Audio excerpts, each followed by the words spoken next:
Hello my self doctor Priyanka, welcome back to my channel. और आज का हमारा टॉपिक रहेगा टोबैको स्टेन रिमूवल, यानी घर पे ही रह के आप गुटखे, तंबाकू इनके निशान अपने दांतों पे से कैसे हटा सकते हैं। काफ़ी लोग ऐसे होते हैं जो डॉक्टर के पास नहीं जा पा रहे हैं, डेंटिस्ट के पास जाके अपना ट्रीटमेंट नहीं करा रहे हैं, तो उनके लिए हम आज इस वीडियो में कुछ होम रेमेडीज़ बताने वाले हैं जिससे वो घर पे ही रह के अपना प्रॉपर ट्रीटमेंट कर सकते हैं, अपने दांतों को फिर से सफ़ेद कर सकते हैं। तो चलिए इसी के साथ हमारा वीडियो स्टार्ट करते हैं। अगर अभी तक आपने हमारे चैनल सब्सक्राइब नहीं किया तो प्लीज़ चैनल को सब्सक्राइब कर दीजिए और बेल आइकन बटन ऑन करना ना भूलें। तो चलिए सबसे पहले बात करते हैं हमारी फर्स्ट होम रेमेडी की। अगर जब भी आप गुटखा या सुपारी ऐसी कोई भी चीज़ खाते हैं, खाने के तुरंत बाद में आपको अपने दांतों पे ब्रश कर लेना है। ये इसलिए हम कह रहे हैं कि जैसे ही गुटखे की या इसके निशान आपके दांतों पे थोड़े बहुत भी जमे हैं, अगर आप उसे तुरंत साफ़ कर लेते हैं तो आपके दांतों पे कभी भी गुटखे के निशान नहीं जमेंगे। अगर आप किसी ऐसी जगह हैं जहां आप बार बार ब्रश नहीं कर सकते, या आपने गुटखा सुपारी खाया उसके तुरंत बाद आप ब्रश नहीं कर सकते, तो इसके लिए आपको क्या करना है, जैसे आपने गुटखा सुपारी खाई है या फिर ऐसी कोई भी चीज़ कंज्यूम की है जिसकी वजह से आपके दांतों पे अगर स्टेन पड़ सकता है, तो तुरंत पानी से कुल्ला कर लीजिए। तो उससे क्या रहेगा कि जितनी भी गंदगी आपके दांतों पे जमी है वो तुरंत वहाँ से साफ़ हो जाएगी। अब बात करते हैं नेक्स्ट होम रेमेडी की। अगर आप गुटखा खा रहे हैं, सुपारी खा रहे हैं, ऐसी कोई भी चीज़ कंज्यूम कर रहे हैं, अगर उस समय आप ना ब्रश कर सकते हैं, ना ऐसी कोई चीज़ें आपके साथ अवेलेबल है, यानी आपके आसपास ऐसा कोई ज़रिया अवेलेबल नहीं है जिसके कारण आप बार बार ब्रश कर सके, तो आप एक काम कर सकते हैं। टूथ वाइटनिंग च्युइंगम्स आती हैं, यानी गम्स ऐसी आती हैं जिससे आप अपने पॉकेट में हमेशा कैरी कर सकते हैं, और जब भी आप गुटखा खाएं तो उसके बाद में आप वो च्युइंगम खा सकते हैं। उससे क्या होगा, जितने भी दांतों पे स्टेन है वो च्युइंगम में लग के आ जाएंगे और आपके दांत जो है वो हमेशा के लिए क्लीन रहेंगे। दूसरी होम रेमेडी की अगर हम बात करें तो अपने दांतों को जितना हो सके उतना साफ़ रखें। साफ़ रखने से क्या होगा कि जैसे आप अपने दांतों को साफ़ रखते हैं तो दांतों की जो ऊपर की सतह होती है वो बिल्कुल चमकती रहती है और बिल्कुल पॉलिश रहती है। तो पॉलिश चीज़ पे, यानी जितनी भी चमकती हुई चीज़ रहेगी उस पर उतने ही कम स्टेन्स पड़ते हैं।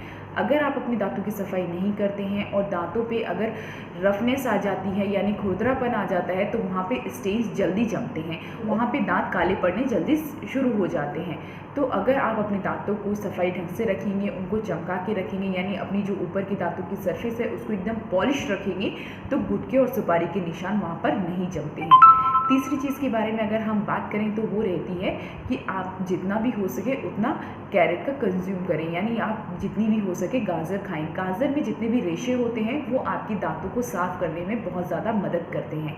इससे क्या रहता है कि आप अगर अपने ब्रश नहीं कर पा रहे हैं या फिर गुटखा खाने के हर टाइम बाद में आप ब्रश नहीं कर सकते, तो अपने साथ आप कुछ गाजर रखिए। जैसे आपने कुछ भी खाया है, यानी गुटखा सुपारी जैसे ऐसी कोई भी चीज़ कंज्यूम की है या आपने स्मोकिंग भी की है, तो इसके बाद में आप गाजर खा लें, जिसके कारण आपके जो दांत है वो ऑटोमेटिकली अपने आप साफ़ हो जाएंगे। नेक्स्ट होम रेमेडी की अगर हम बात करें तो उसमें आती है जिसमें आपकी थोड़ी विटामिन सी की टेंडेंसी ज़्यादा रहती है, यानी विटामिन सी का कंटेंट अगर किसी फ्रूट्स में, वेजिटेबल्स में, इनमें ज़्यादा है तो आपको वो चीज़ें कंज्यूम करनी है। जैसे कि आपको अगर स्ट्रॉबेरी खा सकते हैं, लेमन खा सकते हैं। इससे क्या रहता है कि जैसे आप स्ट्रॉबेरी को अगर खा लें तो उसको अगर आप हाफ में भी कट करते हैं तो अपने दांतों के ऊपर उसको रब कर सकते हैं, बट इसमें विटामिन सी रहता है, इससे आपकी इनेमल लेयर घिसने की चांसेस बढ़ते हैं। तो इसलिए आपको क्या करना है कि ये सिर्फ आपको हफ्ते में 1 या 2 बार ही यूज़ करना है, ज़्यादा यूज़ नहीं करना है। अगर इसका आप ज़्यादा यूज़ करते हैं तो आपके दांतों में सेंसिटिविटी होने के चांसेस रहते हैं। तो आपको क्या करना है कि हाफ स्ट्रॉबेरी काटनी है, आपको आधी खा लेनी है, उसके बाद में आपके दांतों पे उसको अच्छे से रब कर लेना है। 1-2 मिनट उसको छोड़ना है और उसके बाद में आप वहाँ पे ब्रश कर लें या फिर कुल्ला कर लें, जिसके कारण आपके दांत जो है वो धीरे धीरे करके साफ़ होते रहेंगे। अब बात करते हैं, मार्केट में काफ़ी सारे ऐसे टूथ वाइटनिंग पेस्ट आते हैं जिसमें आपको क्या करना है कि जो टूथ वाइटनिंग पेस्ट है इसमें क्या होता है, एब्रेसिव मटेरियल थोड़ा ज़्यादा होता है, तो ये आपकी जो स्टेन है ऊपर के उनको हटाने में काफ़ी ज़्यादा हेल्पफुल रहता है। बट वहीं बात करें कि अगर आप इस एब्रेसिव टूथपेस्ट को अगर ज़्यादा यूज़ करते हैं तो आगे चल के आपको सेंसिटिविटी जैसी प्रॉब्लम हो सकती है। तो इसको जब भी आप यूज़ करें कि हफ्ते में 1 बार आपने यूज़ कर लिया, या अगर आप 1 महीने इसको अगर आप 1 महीने इसको लगातार यूज़ कर रहे हो तो उसके बाद में आपको 2-3 महीनों तक वो टूथपेस्ट यूज़ नहीं करना है, जिसके कारण क्या होता है कि आपकी जो इनेमल लेयर है वो एकदम सेफ रहती है और ज़्यादा नहीं घिसती है। तो अगर आप टूथ वाइटनिंग टूथपेस्ट भी यूज़ कर सकते हो, जिसके कारण आपके जो दांत है वो बिल्कुल साफ़ हो जाएंगे, धीरे धीरे करके बिल्कुल वाइट हो जाएंगे, जितने भी स्टेन्स उस पर हैं वो सारी चीज़ें उस पर से हट जाएंगी। अब हम बात करते हैं, अगर आपका टूथब्रश है, अगर वो सॉफ्ट ब्रिसल्स वाला है तो उसको चेंज करके 8 ब्रिसल्स वाला टूथब्रश ले लें और उससे आपको हफ्ते में 2 बार उससे क्लीनिंग करनी है, जिसकी वजह से क्या होता है, जितनी भी स्टेन्स है वो इजीली वहाँ से हट जाएंगे। हाँ, हम आपको हमेशा सॉफ्ट ब्रिसल्स वाला टूथब्रश यूज़ करने के लिए कहते हैं, बट अगर आपके दांतों पे बहुत ज़्यादा स्टेन है, बहुत ज़्यादा टाटर जमा है, तो आप हार्ड ब्रिसल्स वाला टूथब्रश यूज़ कर सकते हैं, क्योंकि उस पर जो भी स्टेन्स हैं वो सॉफ्ट ब्रिसल्स से नहीं हटेंगे। उसके लिए आपको हार्ड ब्रिसल्स वाला टूथब्रश यूज़ करना पड़ेगा। मगर आपको हार्ड टूथब्रश भी बहुत कम टाइम के लिए यूज़ करना है, इसको ज़्यादा लंबे टाइम या फिर ज़्यादा फोर्स लगा के आपको आपके दांत साफ नहीं करने हैं। ऐसा करने से आपकी जो इनेमल की ऊपर की सतह है उसको नुकसान पहुंच सकता है। इन सब चीज़ों का आपको अच्छे से ध्यान रखना है कि किस चीज़ को कितनी लिमिट में यूज़ करना है, जो बताया गया है उसी हिसाब से यूज़ कीजिए, ताकि आपको इनके नुकसान आगे चल के ना देखने पड़े।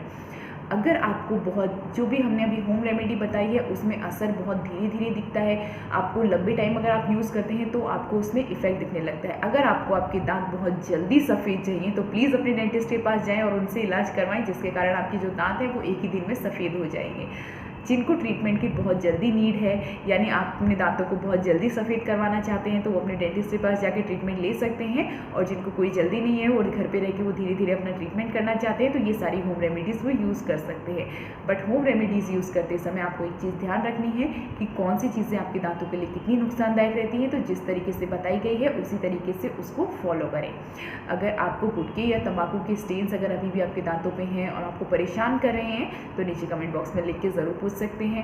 अगर आपको हमारा वीडियो पसंद आया तो प्लीज़ वीडियो को जितना हो सके उतना शेयर करें, कुछ लोगों के साथ उनके साथ भी शेयर करें जो डेंटिस्ट के पास नहीं जा पा रहे हैं या फिर अपना ट्रीटमेंट नहीं करा पा रहे और अपने स्टेन से लेके बहुत परेशान है। प्लीज़ उनके साथ ये होम रेमेडीज़ ज़रूर शेयर करें। अगर आपको हमारा अपॉइंटमेंट चाहिए, आप हमसे ट्रीटमेंट करवाना चाहते हैं, तो दिए गए नीचे नंबर पर कॉन्टैक्ट करके अपना अपॉइंटमेंट आज ही बुक कर सकते हैं। Thank you.